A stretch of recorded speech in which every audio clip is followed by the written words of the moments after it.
Hello and welcome to Back to the Feature, the show we talk about movies past, present, and future. This week we're doing one of our favorite things. We're going to go back in the past and look at the movies that came out 30 years ago, just like the plot of Back to the Future. This week we're going to take a look at 1986's Little Shop of Horrors. This is heavy duty, Doc. This is great. Little Shop of Horrors is a story of a nerdy florist played by Rick Moranis who during an eclipse of the sun finds an unusual plant which he then uses to get success in both life and love. So Little Shop of Horrors is this movie that I've heard about this movie for a long time, but I've just never gotten around to see it. I love horror comedies, and it's kind of one of those ones people bring up quite often when they're talking about some of the bigger horror comedies.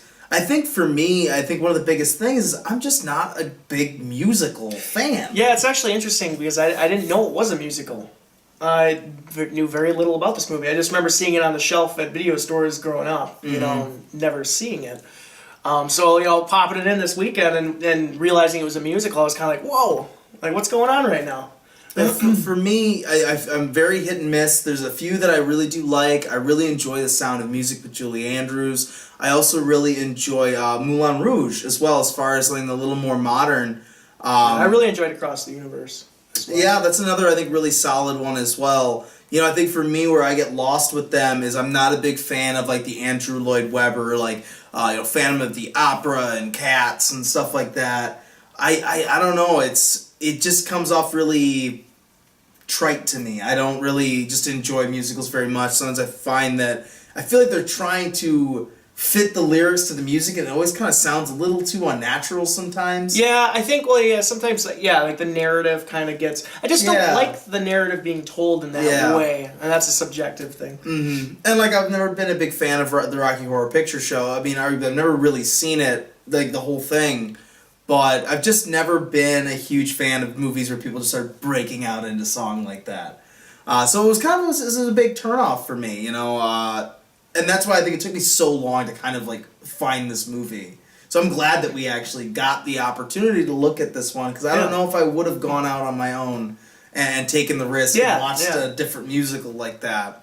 So what are some of your favorite musicals then, or some of the ones that maybe an example of things you haven't really enjoyed as far as musicals? Haven't really enjoyed? Yeah.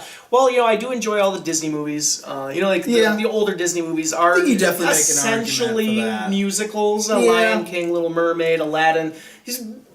They're all musicals. It's a musical enough for me, for sure. Yeah, and I love all these movies, and actually it's the same writer that did this movie, and I forgot his name. There's a lot of Howard Ashman things. What's actually one that I really enjoyed, and I know you haven't seen it, but I think one of the greatest musicals has got to be Southpark, Bigger, Longer, and Uncut. Oh, that movie you're taking away some nerd cred there by throwing that out there, though. Yes, I know I have not seen that. Don't yell at me. I'll put it on my list here. I'm sure they're already mad at me. I'll say something. I don't like Sweeney Todd at all. I've just never been a big South Park fan. I just never got into South Park. So. But yeah, that movie is one of the best musicals. Not even joking. I was having this conversation with someone and I mentioned that, and they kind of started laughing. Immediately mentioned something oh yeah, South Park. And so I'm like, I'm totally straight facing this here. That is literally, legitimately an amazing musical. So. That's not maybe one you should put on your list. I don't know if you need to watch South Park every episode to get it either. So I think you could come into that movie maybe. It's definitely been on the list for a while. To check out at least. Yeah. So I think that usually for me, I think it's pretty obvious. I mean, besides The Sound of Music, I like some of the more unconventional musicals. I think that this movie had that kind of unconventional and really dark tone to it. Yeah. That really I enjoyed. It's such a great cast too. Yes.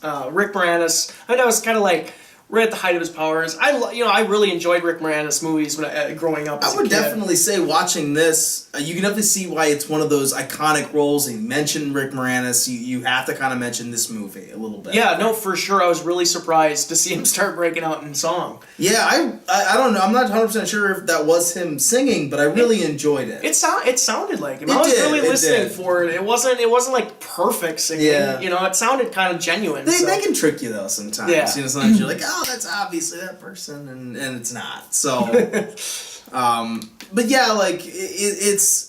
I was surprised by like the fact that he does sing in it, and it is really quite good. Mm-hmm.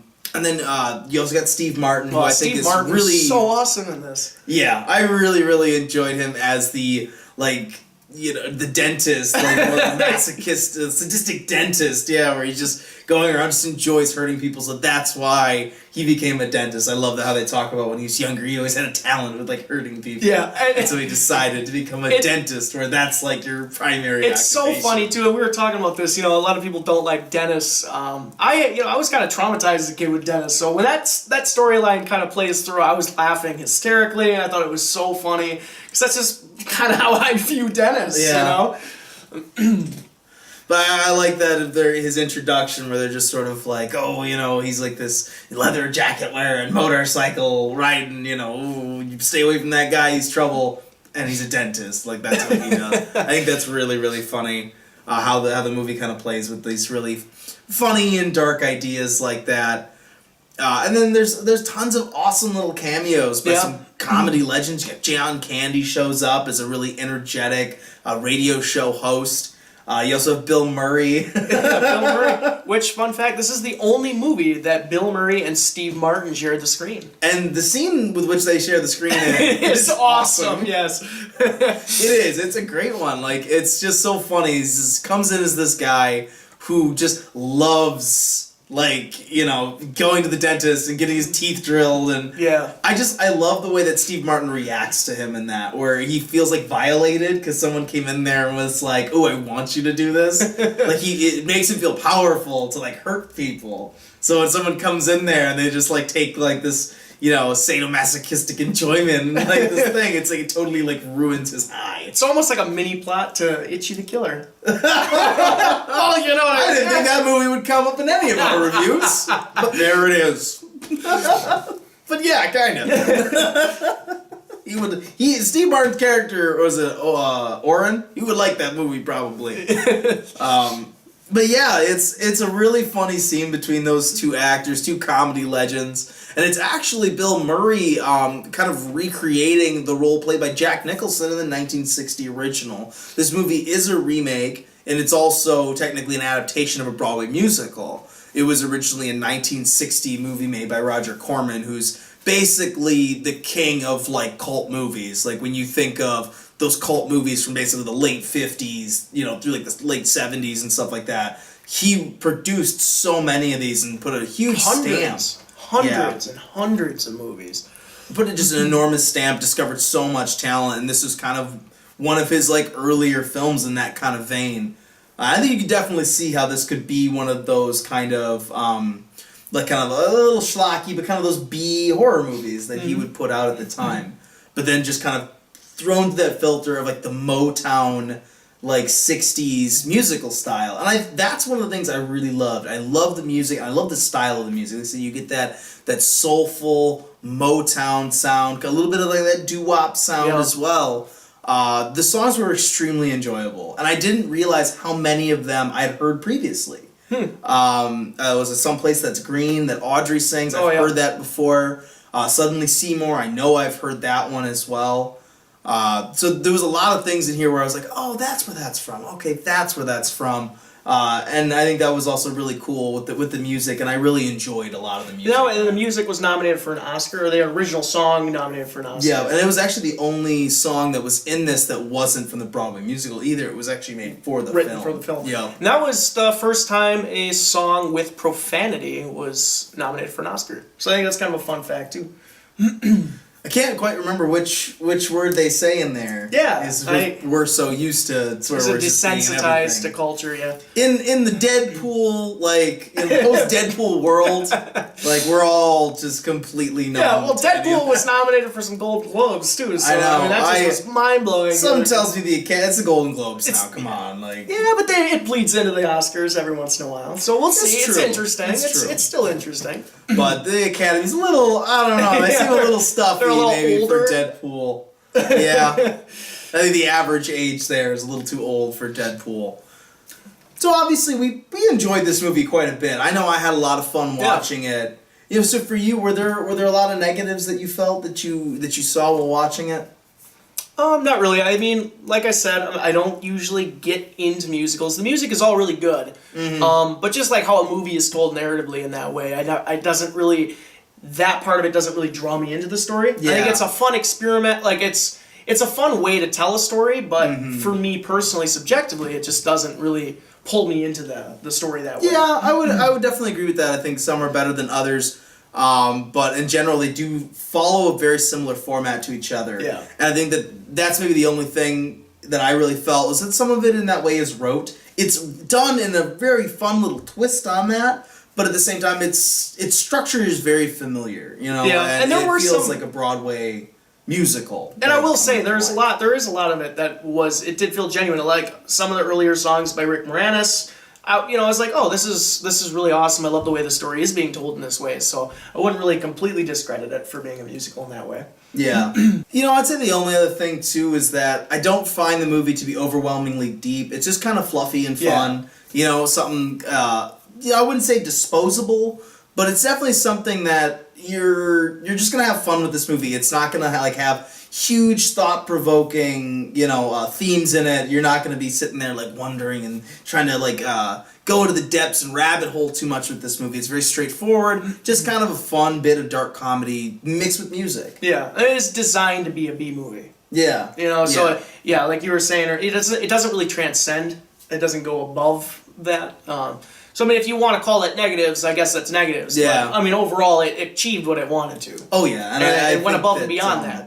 I mean, already, I think for me, it shoots very high as far as, the musicals that I really enjoy. I think it goes up into that list pretty quickly. I mean, the list isn't very long, but it definitely goes to a pretty high ranking for me. I really enjoy kind of really every minute of the movie. I loved its sense of humor. It's definitely in line with just kind of the things that I find to be funny. So I just found myself just kind of really enjoying it and kind of looking at the movie where it does some of its subtler jokes and you're just like, ha ha ha, I gotcha. There was a lot of good subtle humor in it throughout. Saying that the structure in that way is very something that we're very used to. I think the thing that really stood out was the practical effects. Yeah. It had to be the puppetry. With Audrey II is such an interesting character they really bring to life. None of that is After Effects. None of that is CGI and stuff like that. I mean, obviously in 1986 they didn't have tons of that, but it's all done practically. It's all done in camera, and I think it really shows. I think that plant looked great, especially as it gets bigger and bigger and bigger like that. I think you're gonna get that when you get a movie directed by Frank Oz. Oh yeah. For those of you who don't know Frank Oz, he played Yoda in all 6 of the films.